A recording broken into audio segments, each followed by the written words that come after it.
Boa noite a todos. Boa noite. Vamos fazer uma leitura do Fonte Viva, Chico Xavier, pelo Espírito Emmanuel. Lição 46. Na cruz. Ele salvou a muitos e a si mesmo não pôde salvar-se. Mateus, capítulo 27, versículo 42. 5. Ele redimira a muitos. Estender o amor e a verdade, a paz e a luz, levantar enfermos e ressuscitar a mortos. Entretanto, para ele mesmo erguia-se a cruz em ladrões. Em verdade, para quem se exaltará tanto, para quem atingira o pináculo, sugerindo indiretamente a própria condição de redentor e rei, a queda era enorme. Era o príncipe da paz e achava-se vencido pela guerra dos interesses interiores. Era o salvador e não se salvava. Era o justo e não padecia a suprema injustiça. Jazia o Senhor flagelado e vencido. Para o consenso humano, era a extrema perda. Caíra todavia na cruz, sangrando, mas de pé. Supliciado, mas de braços abertos. Relegado ao sofrimento, mas suspenso da terra. Rodeado de ódio e sarcasmo, mas de coração içado ao amor. Tombara, vilipendiado e esquecido, mas no outro dia transformava a própria dor em glória divina. Pendera-lhe a fronte, empastada de sangue, no madeiro, e ressurgia à luz do sol ao hálito de um jardim. Convertia-se a derrota escura em vitória resplandecente. Cobria-se o lenho afrontoso de claridades celestiais para a terra inteira. Assim também ocorre no círculo de nossas vidas. Não tropeces no fácil triunfo ou na auréola barata dos crucificados. Toda vez que as circunstâncias te compelirem a modificar o roteiro da própria vida, prefere o sacrifício de ti mesmo, transformando a tua dor em auxílio para muitos. Porque todos aqueles que recebem a cruz em favor de semelhantes descobrem o brilho da eterna ressurreição. Vamos chamar de tia Rita?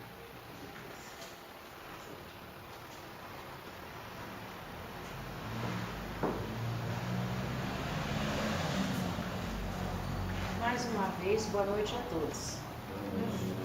É com alegria e gratidão que recebemos vocês nesta casa, desejando que vocês estejam em paz e sintam-se à vontade.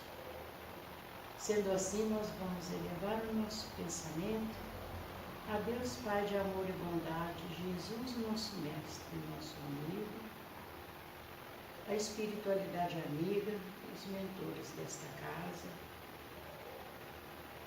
médicos, enfermeiros e trabalhadores da seara do bem, e pedir luz, amparo e proteção para o estudo da noite.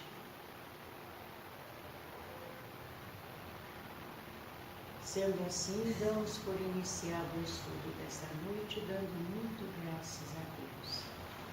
Hoje nós estamos recebendo o Sr. Marcos Alberto Ferreira, que é trabalhador do Centro Espírita Fé e Caridade, e traz para nós um tema: o sonho com Jesus e o caminho da vida.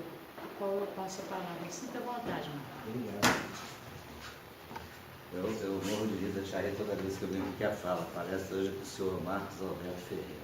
Eu fico sentado ali, eu fico procurando ele, não acho o senhor Marcos Alberto. Mas eu acho. É o marquinho do coração. Tá vendo? É um marquinho do coração.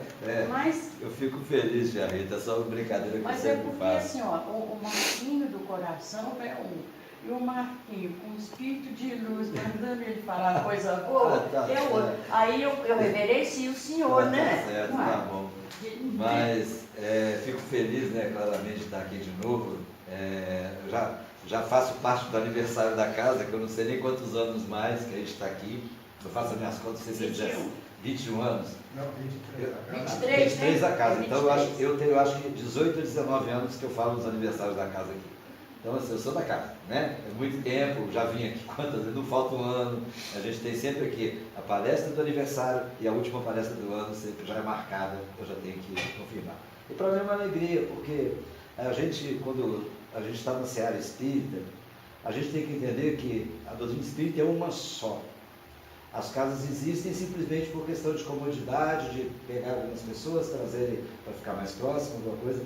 Mas aquela coisa, qual a melhor casa espírita que existe? Aquela que eu estou dentro dela, né? Naquele momento. Então, para mim, eu sempre falei aqui, e teve uma época que eu falava, o pessoal de que casa serve? Eu sou da Seara, eu não sou de casa nenhuma, eu sou filho de Deus. Né? Então, para mim é uma alegria muito grande. E hoje, esses dias, sabendo que eu vinha, eu ia fazer uma outra palestra, mas eu lembrei do Neivaldo. O Neivaldo sempre me pede para me falar de Jesus. Qualquer hora a gente vai falar de Jesus, mas hoje eu quero falar de Jesus, bem Jesus mesmo, para a gente poder trabalhar um pouco com isso. E para isso eu trouxe esse tema, que é Um Sonho com Jesus e o Caminho da Vida. E eu fiz algumas coisas aqui, algumas adaptações, para a gente sair um pouco vislumbrar um pouco mais isso. Falar de Jesus de uma forma alegre, diferente, de uma forma viva. Então, a minha fala hoje vai ser baseada e adaptada no poema do Fernando Pessoa, que eu vou iniciar adaptando, que é uma adaptação que já foi adaptada e eu adaptei também. Então, eu adaptei adaptando. E as observações, tanto do Livro dos Espíritos quanto do Evangelho do Cristo. Então, a gente vai estar falando um pouco sobre isso hoje, né? E esperando que isso a gente possa mais do que nunca sentir isso.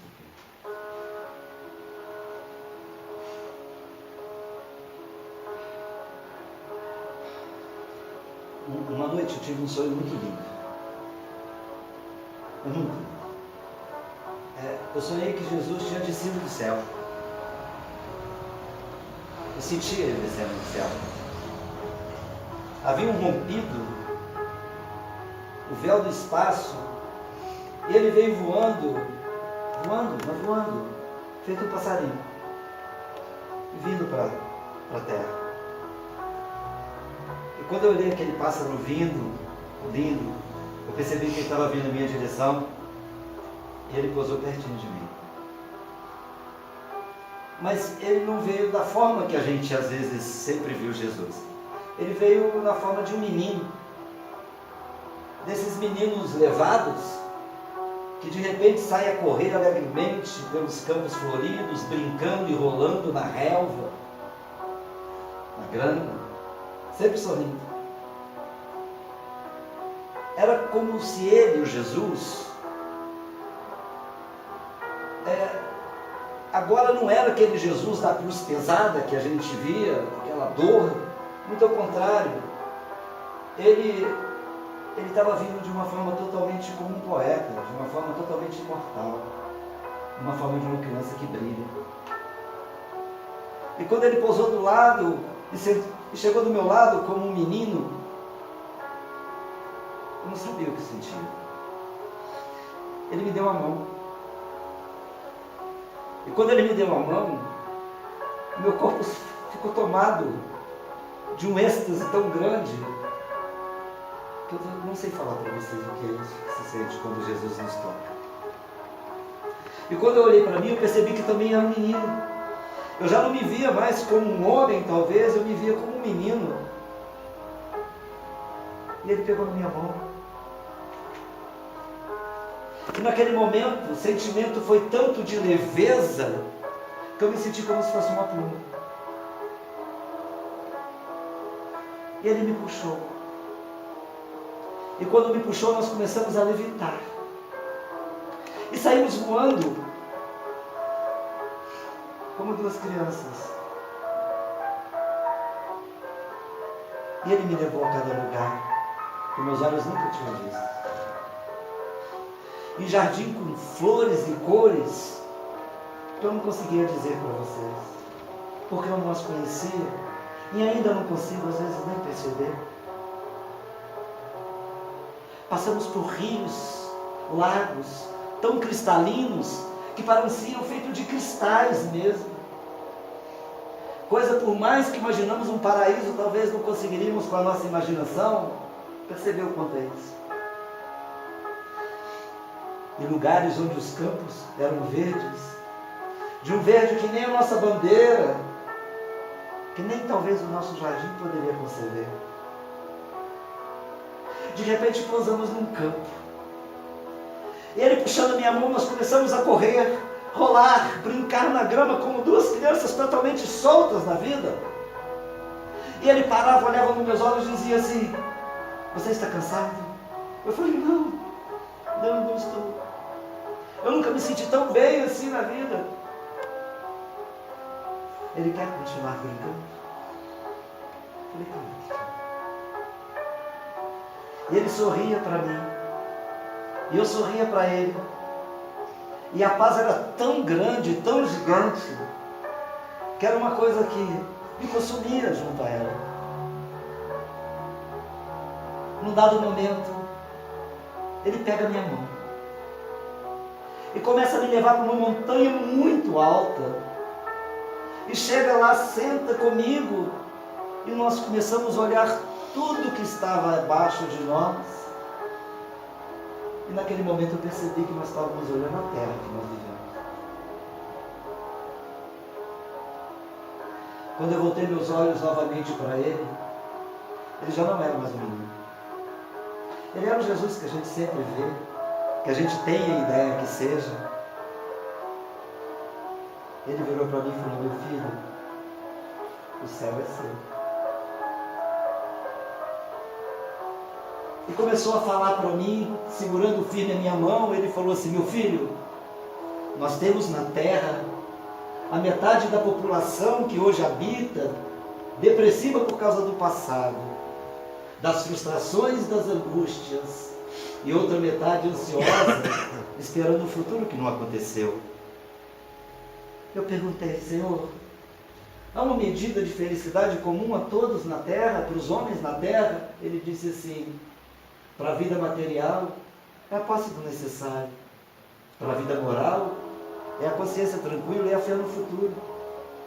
E continuou: os males deste mundo estão em razão das necessidades fictícias, fúteis, que criais para vós mesmos. Aquele que sabe limitar seus desejos e viver com o que tem, e ver sem inveja o que está acima de si, e não se lastima, poupa-se de muitas decepções dessa vida. O ser mais rico da terra, meu filho, é aquele que tem em si, tem menos necessidade do que acha que é necessário. Aquele que está livre do orgulho, do egoísmo. E continuou a falar: minha doutrina está alicerçada na visão do homem integral, aliando a razão e a emoção a serviço da busca da perfeição. Meu filho, disse ele, toda aprendizagem significativa é aquisição para o espírito imortal. Meu Evangelho é um poema simplicidade para a transformação do espírito imortal a caminho do Pai, meu Pai, seu Pai, nosso Pai. Meu princípio de aprendizagem deve se alicerçar no valor do ser como criação de Deus.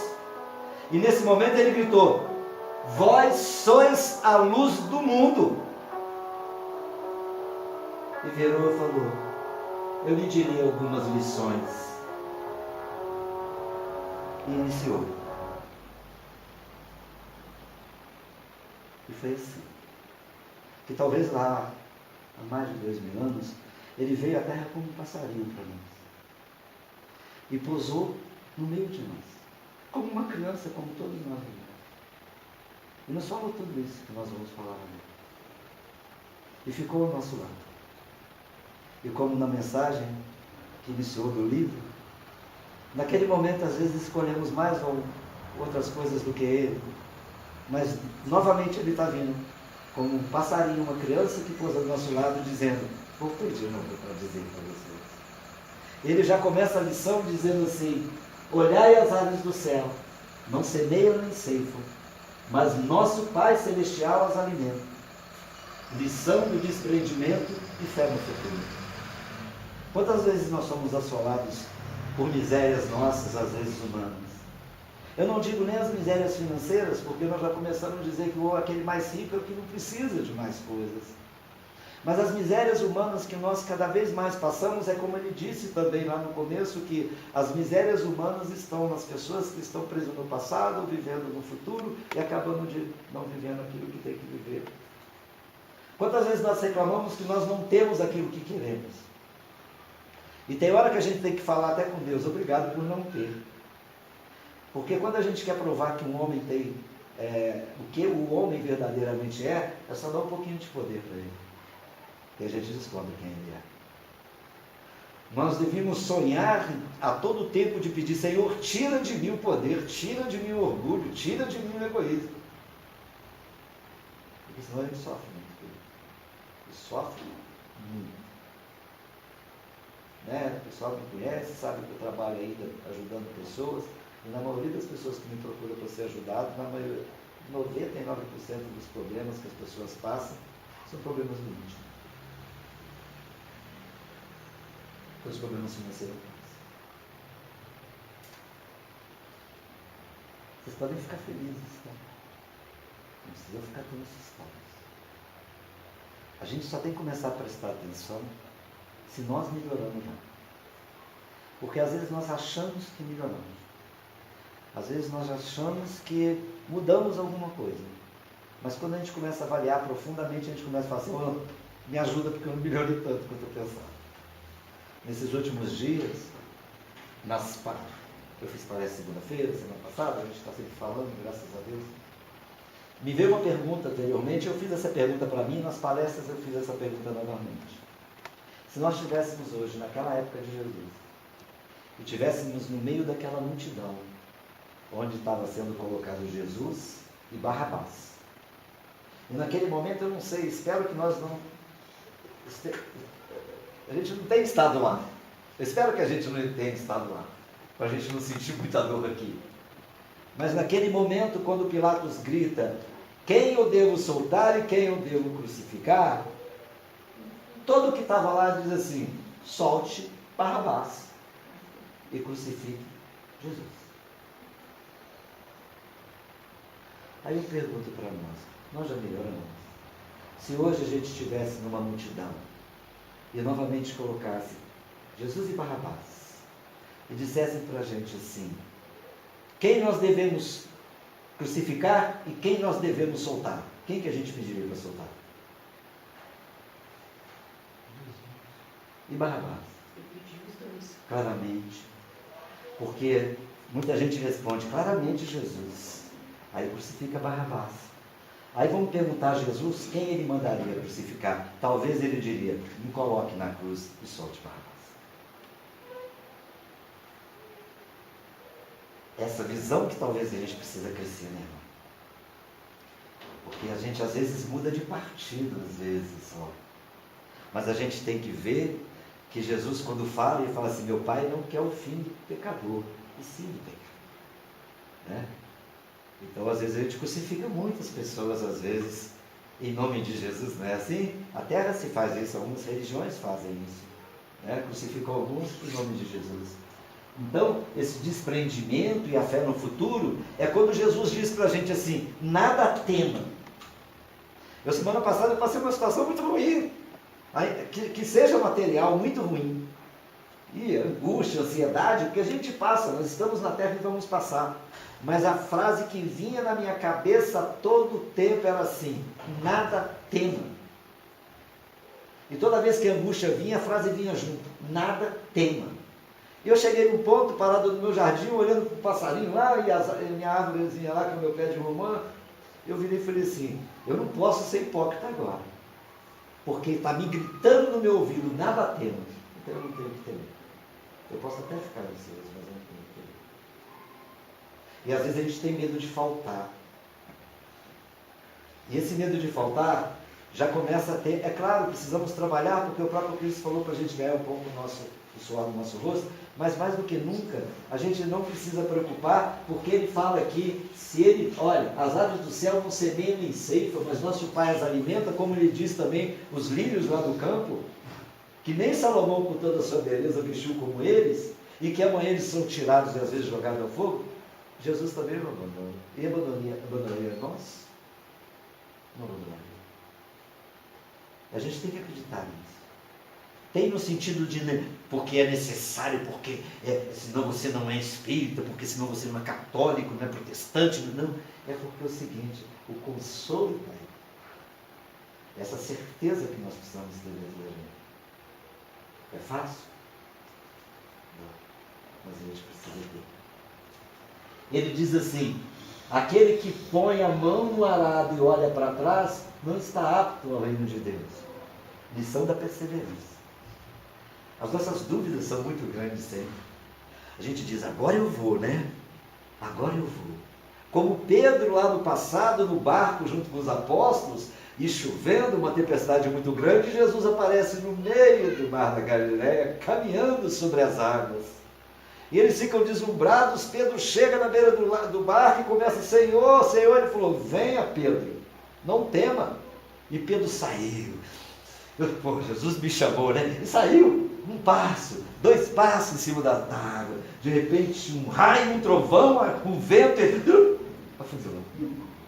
E é o que não acontece conosco. No momento, tem hora que nós estamos caminhando sobre as águas, não é isso? Levitando sobre as águas. Aí a turbulência vem, gente. Cara, aí Jesus fala: onde? Porque quando Jesus fala da fé, ele não falou que a gente precisaria ter a fé do tamanho de uma montanha para mover um grão de mostarda. Ele falou que a gente precisava ter só uma fé do grão de mostarda para mover uma montanha. E o Chico fala uma coisa interessante, que ele coloca assim: Jesus nunca pediu para a gente escalar o pico Everest. Ele pediu simplesmente que nós amássemos uns aos outros. Aí quando a gente escuta isso, dá vontade da gente entrar na gaveta, uma gaveta que tem a chave, levar a chave para dentro da gaveta e fechar a gaveta por dentro, para ninguém abrir mais. Porque a gente fala assim, a gente fica imaginando o grão de mostarda e talvez o que ele quis nos dizer. Quando a ciência diz que a gente não usa nem 10% da nossa capacidade, então quando ele fala que a gente não usa nem 10%, ele está falando que a gente tem 100%. Então a gente não usa nem 10%. E a ciência prova isso, que se a gente usar 10% da nossa capacidade, nós somos gênios. Aí eu fiquei imaginando, falei assim, graças a Deus não tem um jeito de medir a minha, né? Para não saber quanto que eu tenho de capacidade. Deve ser menor do que o meu tamanho. Então essa perseverança é não ficar olhando na retaguarda os raios, os ventos, as tempestades, que nós mesmos fazemos. Ele disse assim: aquele que dentre vós que estiver sem pecado, atire a primeira pedra. Hoje no mundo, falar isso é até uma fama, porque hoje com a rede social ficou ainda mais complicado. Ontem, numa live, no Hangout, num grupo que eu faço parte, um amigo, eu faço parte do grupo dele, estava falando, aí fica falando um monte de coisa dos outros, tal, eu vou sair, eu não quero mais isso. Porque é muito simples eu tecer uma opinião que não é a opinião de todos, da minha, do que eu acho de alguém. Eu não tenho nada que achar de ninguém. Eu tenho simplesmente que fazer da minha parte. E deixar que cada um faça aquilo que queira. Porque cada árvore dá o fruto que quer dar. E aquele que planta, colhe aquilo que planta. Então por que criticar? Essa lição é muito engraçada, porque a gente, querendo ou não, na hora que a gente vê, a gente já fez. É interessante isso, né? Eu brinquei, na segunda-feira eu fui falar em Matias Barbosa, eu estava brincando com o pessoal que a gente sempre faz isso. A gente pega se fazendo, olha, eu vou conversar contigo, eu vou falar do fulano, mas não é nada mal não, é só para a gente, sabe, porque eu quero te contar, depois a gente faz uma prece para ele, né? Assim, a gente faz. Aí fica 1 hora falando da pessoa, faz uma prece de 2 minutos rapidinho, só para poder aliviar a barra. Né? Tem uma mensagem muito bonita de um livro, que eu adaptei até numa palestra minha, para a gente poder falar um pouco. Ele diz assim: se alguém te der um esbarrão e você tiver com uma xícara ou um copo na mão, então se alguém te der um esbarrão e a xícara virar, ou o copo virar, ou a caneca virar, o que entorna? Aí a pergunta é assim: o que tem dentro da sua xícara quando alguém esbarra em você? O que tem? Quando alguém esbarra na gente, quando alguém cutuca a gente, dá um esbarrando na gente, porque a gente vive se esbarrando no mundo, o que a gente entorna no outro? Ou entorna em si mesmo? É o que tem dentro da xícara. E o que a gente põe dentro da nossa xícara? Então você vai entornar aquilo que você tem. E às vezes a gente entorna, né? A gente entorna cada líquido que não dá certo, né? Suja tudo, não suja? Então, essa questão da lição da... Olha que interessante isso aqui, ó. Aquele dentre vós que estiver sem pecado, atire a primeira pedra. Alta análise. É aquela coisa de buscar dentro de si o conheça-te a ti mesmo, que Sócrates falava, que Santo Agostinho nos mostra de novo, que Jesus falava isso, que Jesus fez isso. Simplesmente é assim. O outro errou, poxa, pena. Jesus na cruz fez uma coisa que, no dia que nós chegarmos a fazer isso, aí nós estamos na posição de Jesus.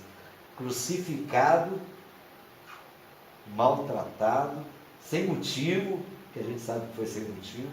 Ele diz assim: Pai, perdoa, porque eles não sabem o que fazem. E hoje talvez a gente dizia assim: Pai, perdoa, porque eles não fazem o que sabem. Deus não sabia. Essa eutanásia é difícil, né, gente? Vocês estão tão quietinhos. Isso é o quê? É porque Jesus está chegando devagarinho aí no coração. Quando fordes convidado para um banquete, senta no último lugar. Lição da humildade. A gente fala algumas coisas, eu tento amenizar até a fala, porque serve para mim, serve para todo mundo. É muito bom que a gente tenha um filho, que tenha uma formação bonita, para ele poder ter uma carreira bonita, não importa em que área que seja, mas eu vejo muita gente dizendo com muito mais questão de orgulho, de egoísmo, assim: meu filho é doutor.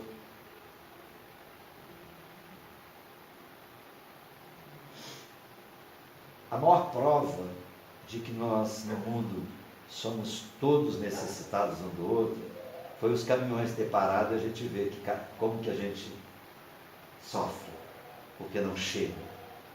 Deixa o lixeiro não passar na sua rua durante 2 semanas. Deixa de faxinar a sua casa ou mandar alguém faxinar a sua casa durante 15 dias. Quem é mais importante nesse mundo? Quem é mais importante? Quem?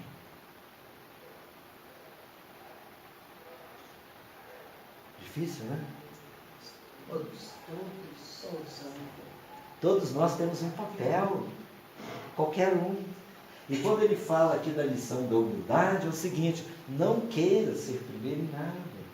Seja só aquele que serve. Ele vai falar daqui a pouco isso. E olha que nós estamos pegando algumas pinceladas de Jesus, né? Nós não estamos pegando tudo, nós estamos pegando algumas coisas principais. Ele nem 1 minuto sequer, ele fala assim: deixa o primeiro lugar para quem quiser, sabe, ficar lá e tal, porque se você merecer o primeiro lugar em algum momento, alguém vai te chamar assim: querido, vem cá, senta aqui perto de mim. Não é assim que funciona. Mas a gente sempre quer ocupar o primeiro lugar. Uma coisa interessante, gente, eu falo para vocês, eu não estou aqui num lugar diferente, não. Nós estamos no mesmo lugar, talvez eu esteja pior do que vocês. Mas eu falo, a Matheus Calcutá morreu já tem uns 4 anos, né? A vaga dela está em aberto. Eu não vejo nenhum concurso para ser Matheus Calcutá, mas todo mundo quer trabalhar no Banco do Brasil. Entende o que eu estou querendo dizer? Não estou falando mal, porque minha filha trabalha para o Estado. Ela reclama lá porque não recebe. Eu também não trabalho, então ela ficar com raiva de mim. Mas ninguém quer ser Matheus Calcutá, gente. Nenhum de nós quer ser Jesus. Olha que coisa interessante. Para pensar nisso. Alguém de nós gostaria de ser Jesus? Para passar de novo, martírio, cruz, você passaria? Você fala assim, ó, vou voltar no tempo, há 2000 e tantos anos atrás. Fala, Jesus, fica aí quietinho que eu vou no seu lugar. Na época, nenhum deles que estavam junto com ele, ó, vazou, não foi assim o termo que a gente usa hoje? Cadê os meus apóstolos? Um traiu, o outro negou e os outros 11 desapareceram. Culpando eles, não. O Cristo reconhecia essa nossa fraqueza, essa nossa pequenez. Porque a gente fala, mas a gente talvez não esteja preparado. Mas mais do que nunca, o que eu gostaria de acrescentar hoje, o entender de não estar ainda, ter conhecimento de si mesmo, que está no primeiro degrau, já é um grande avanço. Olha que coisa interessante. Porque a maioria de nós, quando melhora um pouquinho, já acha que está lá em cima e não está. Esse é o grande problema. Você entender que diz assim, Senhor, eu sei que estou no primeiro degrau ainda da escala, dessa escada que eu tenho que subir. Mas a gente olha um que está lá no 5º degrau, a gente às vezes nem subiu o primeiro, a gente quer ir para o 5º degrau. Não tem como ir para o 5º degrau se não subir o primeiro. Quando a gente sobe o primeiro, tem o segundo. Quando a gente sobe o segundo, tem o terceiro.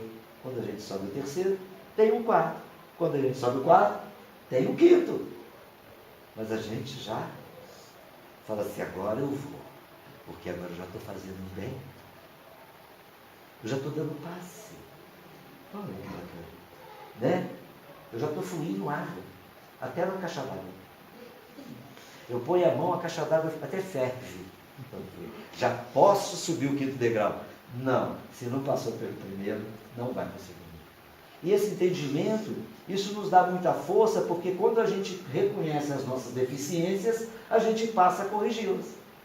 Quando a gente não reconhece, a gente fecha os olhos para as nossas imperfeições, para as nossas limitações, e quer ser uma coisa que a gente não consegue ser. A gente sofre. A gente sofre. Jesus nunca falou assim, seja igual a mim. Ele não falou, ele falou assim, siga-me. Eu sou o caminho. Caminha junto, uma hora você chega, eu já passei por isso. Mas a gente já logo está assim, né? A gente já quer chegar no nosso lar, já não vai passar igual o André Luiz para varrer, faxinar, não. Nós já vamos ser secretário do ministro. Não é isso que a gente vai ser já direto? Já vai chegar o Clarence e falar, eu sou o seu vice. Né? Eu sou o vice. Não, a gente talvez vai ter que pegar muita vassoura ainda. Né? Quando André Luiz cresceu, foi quando? Quando ele reconheceu que não era o que ele achava que era. Porque eu sou médico, eu sou doutor, eu fui doutor na terra. Ele falou assim, mas aqui não dá não, filho. Ó, tem uma vassoura. Aí quando ele reconheceu o que ele precisava fazer, ele pegou a vassoura e começou a lavar. Então reconhecer isso é uma lição de humildade. O reconhecimento que nós ainda temos as nossas limitações é humildade. Mas é difícil, né? Dizer assim, olha, vocês lembram da passagem dos 2 homens na sinagoga que Jesus conta no templo?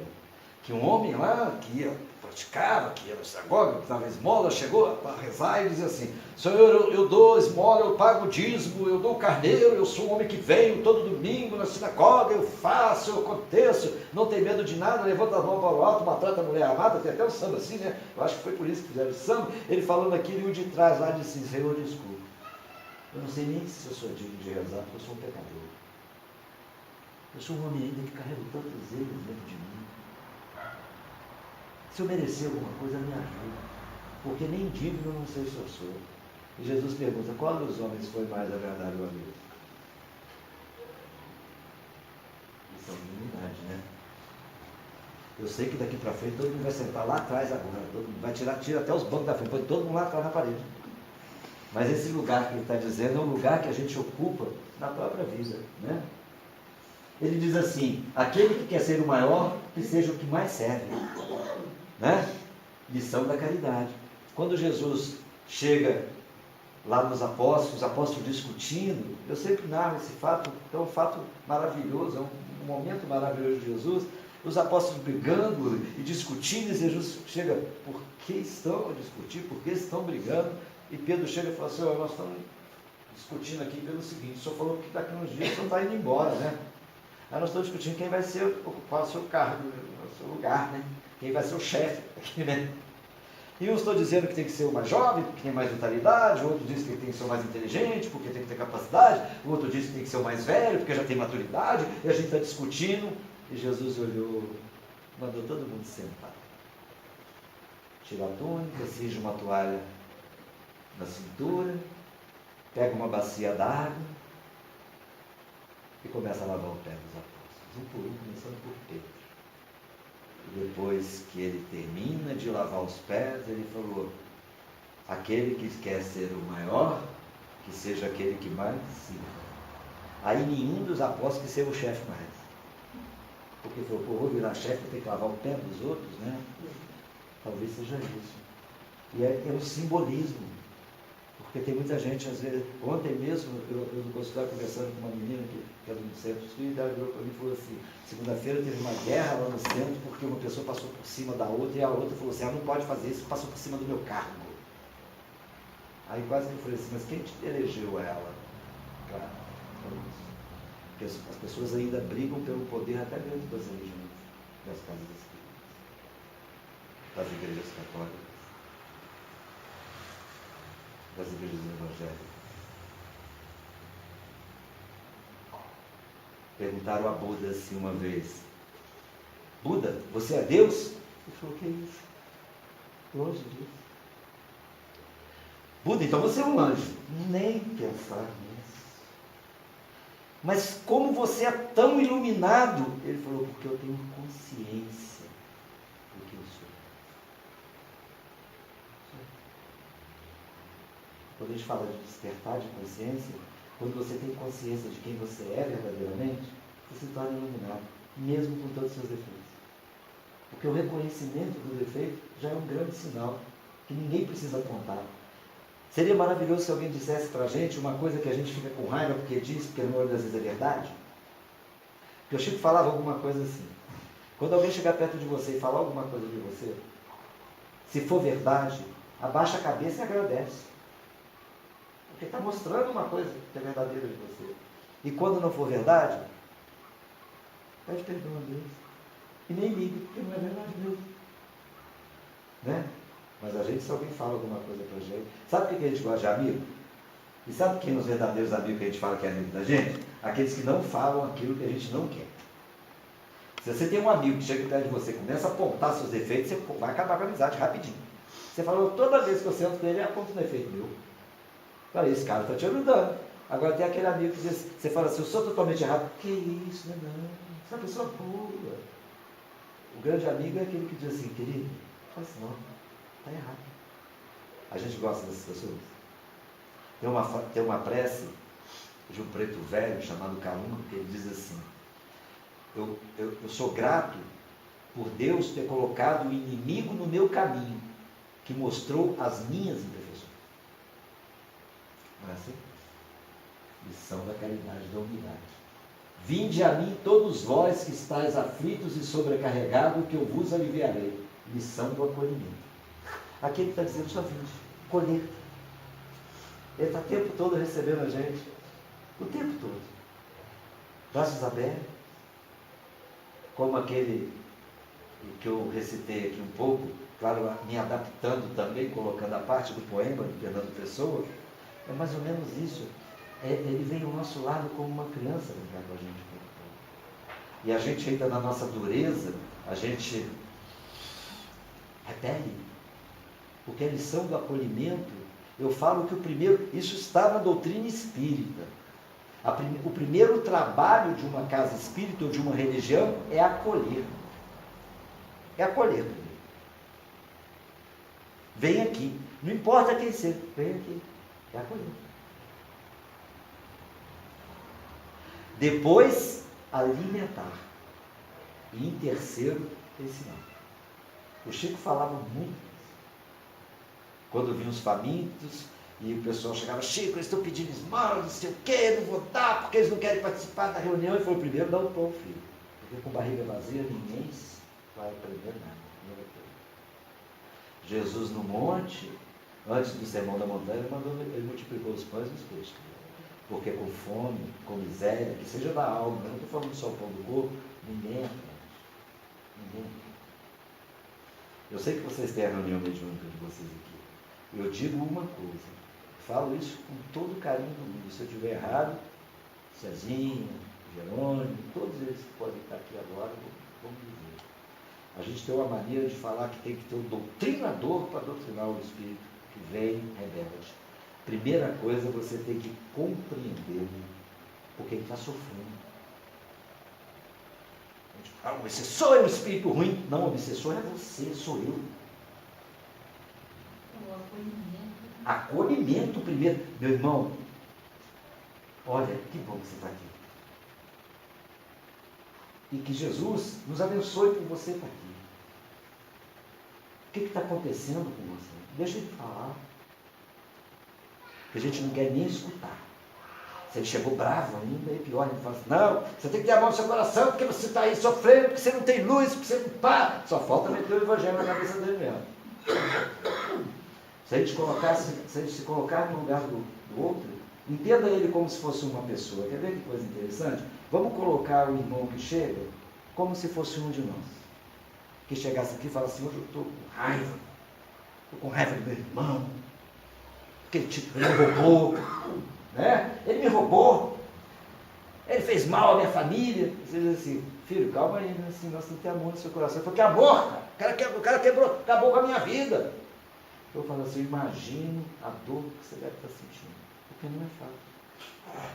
O Adenaum Novaes, que faz um trabalho muito bonito, claro, bem menor do que o do Divaldo, porque o Divaldo é uma sumidade dentro do mundo espiritual, da terra e no mundo espiritual, mas ele tem um trabalho, que ele tem uma colônia que trabalha junto à espiritualidade. Ele narrou no livro dele, que ele fala doutrinação do amor, ele disse que teve uma situação que ele começou, quando ele iniciou, ele começou a ser doutrinador, né, trabalhar dentro de uma reunião mediúnica.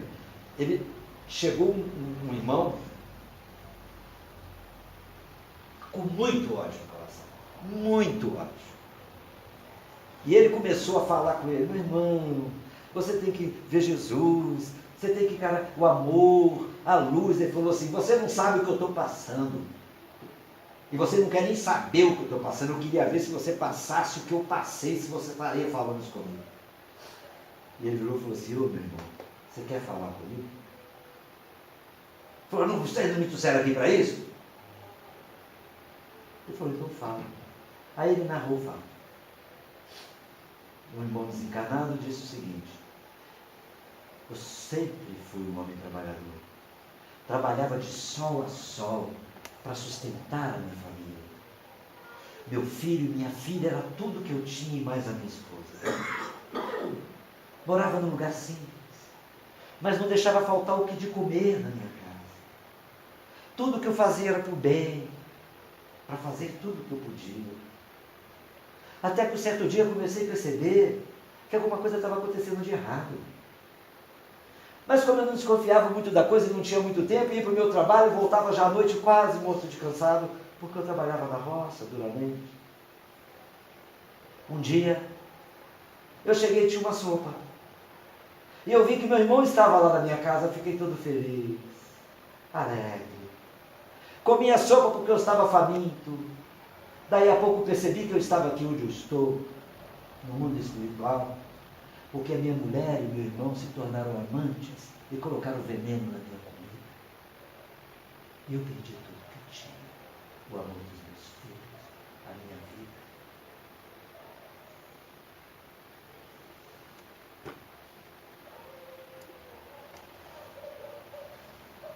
A vontade de falar assim, deixa eu chorar por você, meu irmão, porque deve ter sido muito duro. Porque o acolhimento não é bater, nem dizer que você pode dizer, porque nós não somos isso. E às vezes nós tentamos expressar alguma coisa, e às vezes eles veem que nós não somos mesmo. E muitos deles sabem que nós somos piores do que eles. E talvez, quem sabe, muitos deles sabem que fomos nós, às vezes, que envenenamos alguns deles na vida. E a gente tem que mostrar o ato da simplicidade. O ato da simplicidade. Falar mais ou menos assim, meu amigo, imagina isso. Eu não sei, se eu tivesse passado pelo que você passou, talvez eu estaria muito pior do que você, com muito mais raiva. Já passei por coisas difíceis. E quando eu comecei a falar contigo sobre o amor e o Evangelho, foi onde eu encontrei talvez um pouco de consolo. Onde nós podemos te ajudar? Como eu posso te ajudar? Como Deus pode te ajudar? Diferente, né? Acolhimento. Porque aqui ele diz assim, eu vos aliviarei. E a gente às vezes quer mudar o outro. Entendendo que nós ainda não conseguimos mudar nem a nós mesmos ainda. Estou sendo muito pesado, gente? Estou sendo muito assim, que eu vejo que vocês olham e falam, não. Hoje é dia do aniversário da casa, esse cara está batendo. Mas eu estou falando de Jesus, gente. E ele veio como um passarinho, uma criança pertinho de nós. Aprendei de mim, que sou manso e humilde de coração. Lição da delicadeza, da simplicidade, da mansuetude. Que hoje tem, né? Na terra está mó barato, né? Hoje se deixar a pessoa atropela a pé na rua. Não enxerga mais. Você chega no centro da cidade de fora hoje, estou falando no centro da cidade, sempre tem mais gente andando para todo quanto é lado, eu vejo gente se batendo. Outro dia uma menina com o telefone no ouvido e passando, atropelou uma senhora, uma mulher no chão, atropelou, literalmente, a mulher caiu no chão. E ela está vendo, e começou a gritar com o rapaz, ela estava falando com o namorado, com o marido, você está vendo o que você fez? Eu joguei a mulher no chão, você é uma causa e tal, eu joguei a mulher no chão, aí o pessoal levantando, desgasta, saiu andando, foi embora, acabou a vida. Aí hoje coloca o fone no ouvido e outra coisa, não vê carro, não vê gente, não vê nada. As pessoas estão se atropelando. O Vinícius Lara, lá do Fé, eu morro de rir disso, que ele falou uma vez para a gente, eu nunca mais esqueci. Ele falou, gente, um dia chegou na nossa reunião, a gente estava na mediúnica, ele chegou na mediúnica e falou assim, gente, eu vim lá do centro agora, eu estava no calçadão, mas eu vi tanto espírito empurrando o corpo lá naquele calçadão.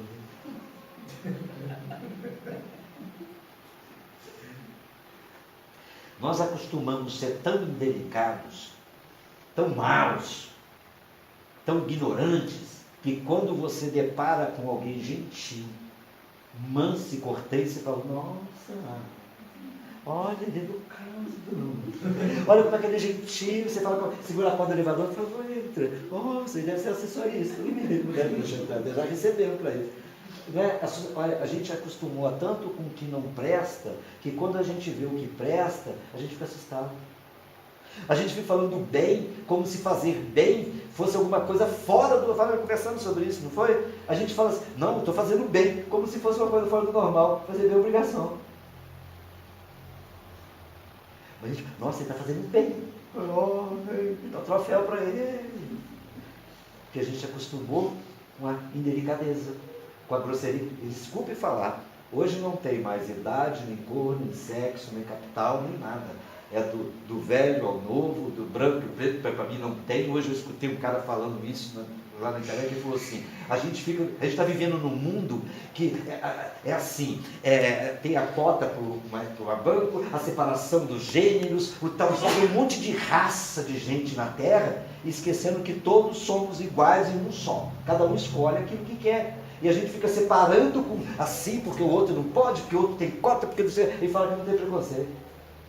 Nós não vivemos num mundo de preconceito, não. Mas assim, o negro tem o preconceito de que tem uma cota porque ele é diferente. Por quê? Que diferença? Qual a diferença que nós temos? Qual a diferença de nós? Hoje eu estava conversando, a minha filha, a gente estava conversando em casa, Jesus, que cor que era, gente? A gente vê essa foto bonita que eu estou mostrando aqui, isso é só uma alusão. Jesus era quase escurinho de vez, nariz chapado, cabelo encaracolado. É porque assim, o Jesus que a gente quer ver é o Jesus Brad Pitt. Ave Maria, Angelina Jolie. Né? Eu falei isso hoje. José, George Clooney. Né? É porque a beleza, isso aí é coisa de nazista, raça ariana. Tem que ter olhos, Jesus tem que ter olhos azuis. Por quê? Porque olhos azuis é pureza? Eu conheço gente de olhos azuis aí que a gente não passa nem perto dele não, que a gente dá 2 tiros. Gente de pele bonita que está acabando com o país, com o mundo. E a gente fica com essa coisa assim, das diferenças. Né? Vamos pôr uma roupinha velha, maltrapilha, e vamos lá para o calçadão para você ver como é que a gente arruma dinheiro fácil. Só esticar a mãozinha. É perigoso alguém te tomar se tiver com o real na mão, né? Porque hoje em dia está assim. Mas isso aqui, ó, delicadeza, simplicidade e mansuetude, hoje em dia isso é coisa de outro mundo. Quando você começa a ser simples, delicado e manso, o nego fala que você veio de Marte. Ele deve ter sido abduzido. Ele foi por uma nave, chiparam ele, porque ser bom, ser simples, ser delicado, educado, não é uma normalidade. Que coisa, que ponto que nós chegamos, né? Que ponto que nós chegamos. Eu não sei se nós somos mais bárbaros do que naquela época, lá de 2000 anos e pouco atrás. E a hora que eu paro para pensar, eu falo, poxa, sei lá. Deixa eu ver, vai dar para a gente acabar até às 11, eu pensei nisso. Né? Reconcilia-te com teu inimigo enquanto estás a caminho com ele. A lição da paz e do perdão. Hoje eu falei, fui no correio com a minha filha e a gente voltou conversando, a gente estava falando um pouco sobre a respeito disso. Ela, pai, eu tenho uma raiva da pessoa, eu sei que eu tenho que livrar disso, porque se eu desencarnar com isso, que a gente não sabe o que ele está querendo dizer. Isso aqui reconcilia com o teu inimigo enquanto estás a caminho, é o seguinte, se você passar primeiro ou ele passar primeiro, o que está sentindo vai junto. E outra coisa, tudo que você sente de negativo a respeito de alguém, te prende ali. É como se amarrasse você. Você tem raiva de alguém, desencarnei. Você pensa que vai ficar livre? Não, você vai ficar amarradinho com ele. Enquanto você, ou ele, um dos dois, ou os dois, não se perdoarem. Assim, ó. E não solta. Não solta. Nem Jesus, nem Deus. Porque primeira coisa, Jesus vai vir, pode vir Deus e dizer assim, perdoa ele para você ficar livre dele. A gente é o contrário. A gente não perdoa e quer ficar livre. Quando a gente não quer carregar o peso, a gente vê na terra, a gente fica com raiva do outro 40 anos. Filho. Nem vê o outro, tem 40 anos que você não vê, não tem raiva dele até hoje. O cara já desencarnou, você nem sabe, não está nem vivo, mas está com raiva dele ainda. Você passar na rua, você não conhece nem ele mais. Mas se ele falar que conhece você, você é aquele cara que estudou comigo na 5ª série, lá no Euclides da Cunha, na época, que pisou no meu pé, acabou com o meu dedão, tirou a minha unha encravada, é você? Desgraçado. O cara, eu estou brincando com uma unha encravada. A gente não esquece disso. A gente carrega isso num peso. Agora imagina ver um restinho. Porque se uma unha encravada a gente não esquece quando o cara pisou no seu pé. Que roubou sua namorada quando você tinha lá namorada no colégio. Você não perdoa ele. Agora imagina ver o resto das coisas. Quanto lixo que a gente vai carregar aí para frente, né? Nossa, voltar lá para cima com a mochila cheia de coisa, vai ser. Então quando ele diz isso aqui, ó, a lição da paz e do perdão, porque eu tenho uma palestra que eu faço sobre a paz, e tem uma passagem do Emmanuel que ele diz assim, o que é a paz? E Emmanuel responde assim, paz é a quitação da consciência para com a vida. No dia que você estiver quite com a vida, e a vida envolve tudo, aí você está em paz. Aí eu não vou dizer, não vou demorar muito para ficar em paz, né? Nós podemos ter alguns minutos de sossego, mas paz, Pô, se faz a quitação da consciência para com a vida, no dia que a nossa consciência estiver limpinha, sem nada, aí nós vamos estar em paz. Ixi, daqui uns 550 anos nós vamos estar treinando, talvez. Porque a gente vai brigar com muita gente, vai fazer muita coisa aí ainda, né? Que a gente vai fazer. Mas é interessante isso. Olha só, saiu o semeador a semear a sua semente. Lição do trabalho, do plantio e da colheita. E aqui quando ele fala de semeador e semente, porque ao mesmo tempo nós somos semeador, nós somos semente, nós somos aquele que planta, somos aquele que colhe. O tempo todo, tudo que nós fazemos, nós esquecemos que tudo que fazemos nós estamos plantando, nós estamos semeando e nós estamos colhendo. Então aqui a gente não consegue fugir. Não tem jeito, sabe? Porque a semente é sua. Quando a semente não é sua, você é a semente. Olha que coisa interessante. Então, disso aqui é lei. A gente não foge disso aqui, ó. Não foge. Nem um minuto. Nem um minuto.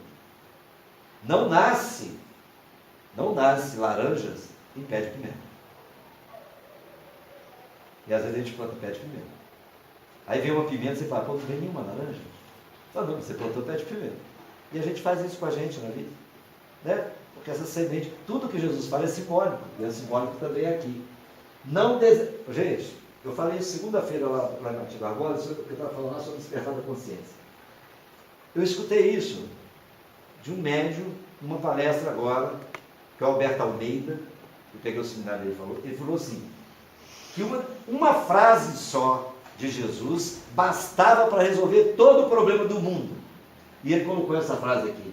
Ele até acrescentou só um pouquinho, não desejai ao outro aquilo que não queres para ti mesmo. Ele colocou, não desejais e não façai ao outro aquilo que não querem para ti. Se nós, só isso aqui bastava, não precisava nem do resto do Evangelho. Porque se na Terra todos nós, sem exceção todos, não fizesse nem desejasse para alguém aquilo que não quer para si mesmo, o que teria na Terra? Tudo de bom, acabava o problema. Só isso. E a gente tem o Evangelho inteiro ainda. Mas só isso. Agora, só isso, aí é interessante, né? Ele coloca que isso aqui é lição da justiça. A justiça é não desejar ao outro. Olha só que coisa interessante. Que a justiça nossa, a gente fala assim, é condenar, é mandar prender. A justiça é não desejar. Quando você não deseja o mal para o outro, não faz mal ao outro, você está sendo injusto.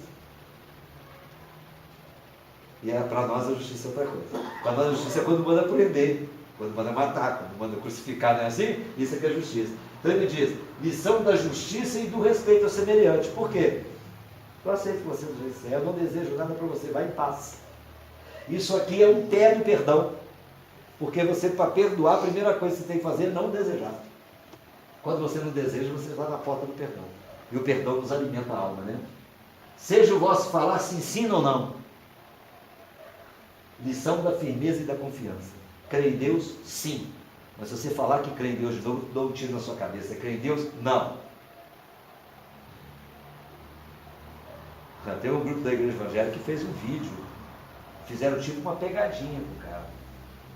Armaram uma situação de parar o carro de uma pessoa evangélica, eles não se conheciam, com ele e com o filho no carro. Pararam o carro, tiraram ele com uma arma, tudo falso, mas pararam ele com a arma e colocaram ele, pegaram o filho dele e falaram assim, você é evangélico, eu te vejo sair na igreja, eu te vejo sair na igreja. Se você não largar esse Deus, esse cristão, nós vamos matar seu filho agora.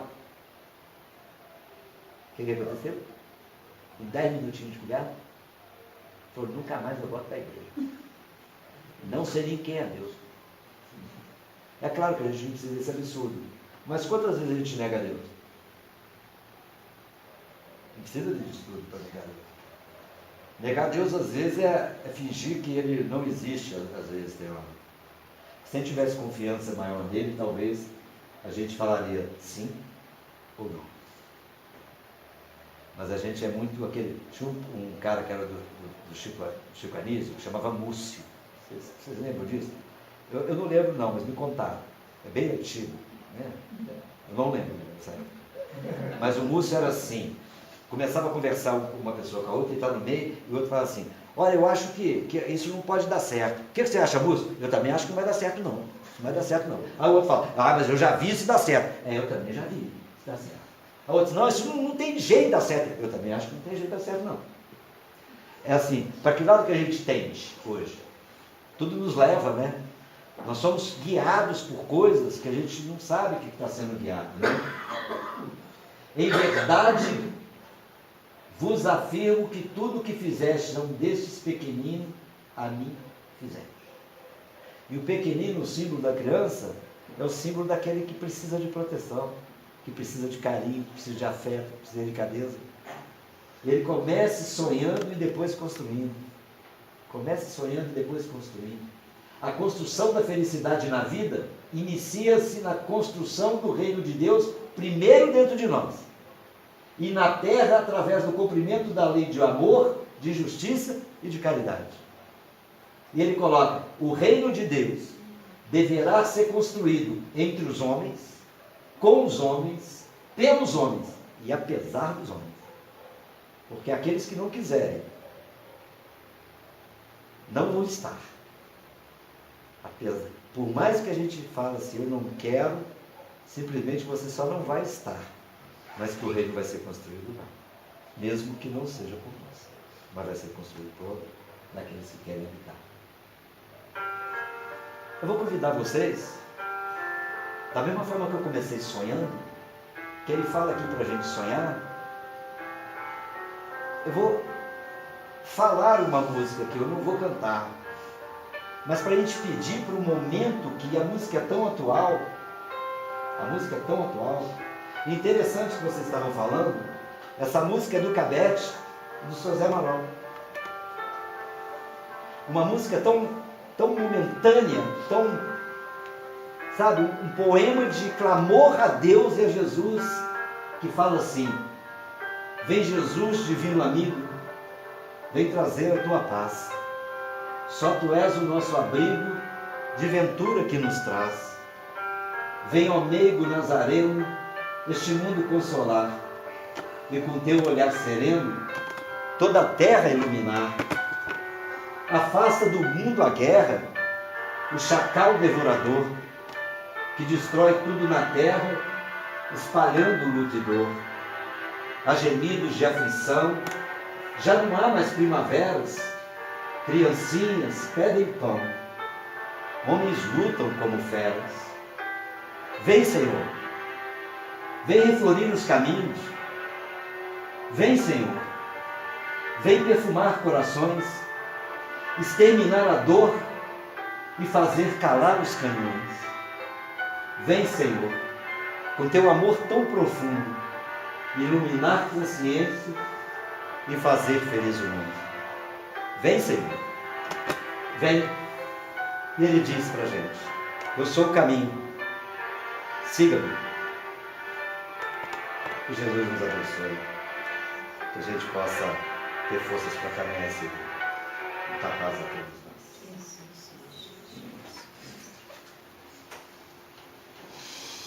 Vou ficar por aqui, tá?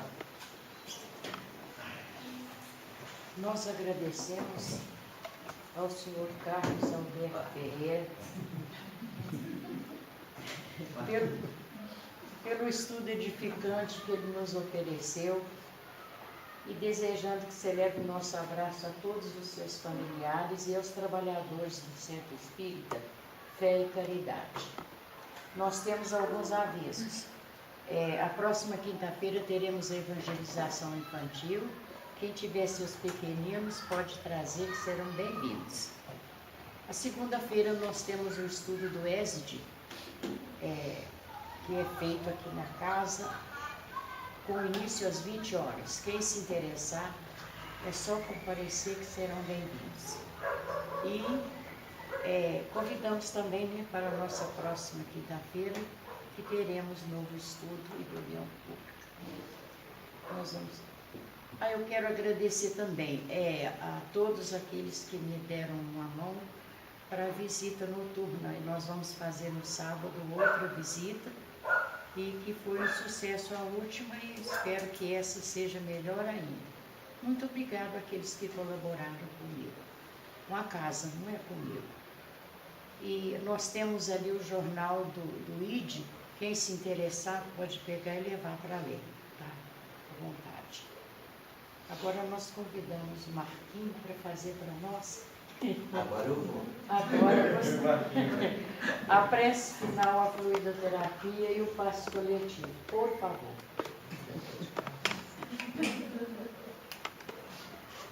Eu vou ficar sentado aqui, tá, gente? Pode ficar à vontade.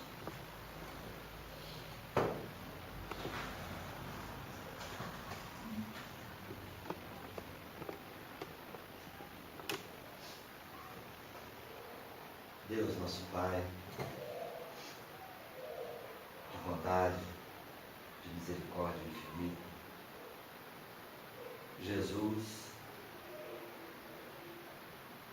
nosso mestre, nosso amigo, nosso pássaro de luz,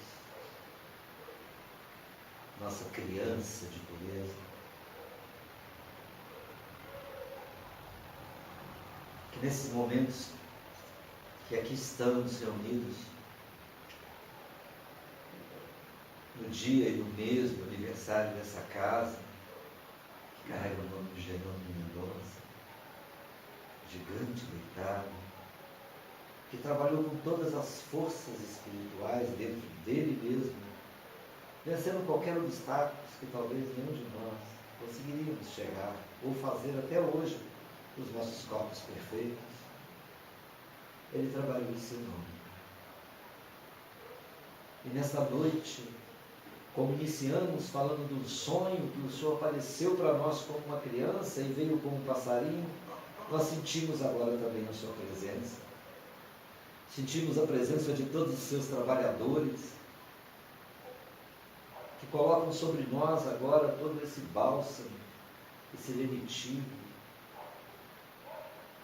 que está trazendo para nós, agora e sempre, principalmente neste momento, junto a seus médicos do espaço, aos enfermeiros do espaço, até os cirurgiões do espaço, trazendo para nós, quem sabe nessa noite, a cura física, a cura espiritual, a cura das nossas mazelas, nos pacificando, nos oferecendo esses raios luminosos que chegam da mão dos seus trabalhadores e que brilham no vosso coração, deixando as nossas mentes mais calmas, mais tranquilas, fazendo com que o nosso coração se encha de gentileza, de carinho,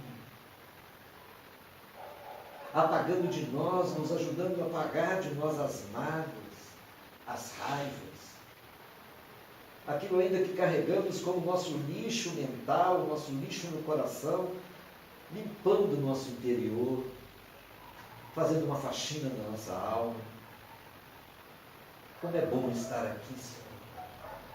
Como é bom receber todos esses fluidos que caem do céu como gotas de luz, vibrando sobre todas as cabeças, como limbos de fogo, talvez. Que todos nós, sem exceção, aqui nesse momento,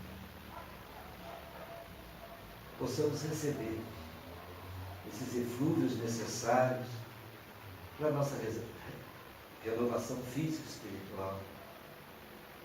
Que nós possamos sair daqui muito mais leves, mais dispostos a carregar a nossa pequena cruz, Pai.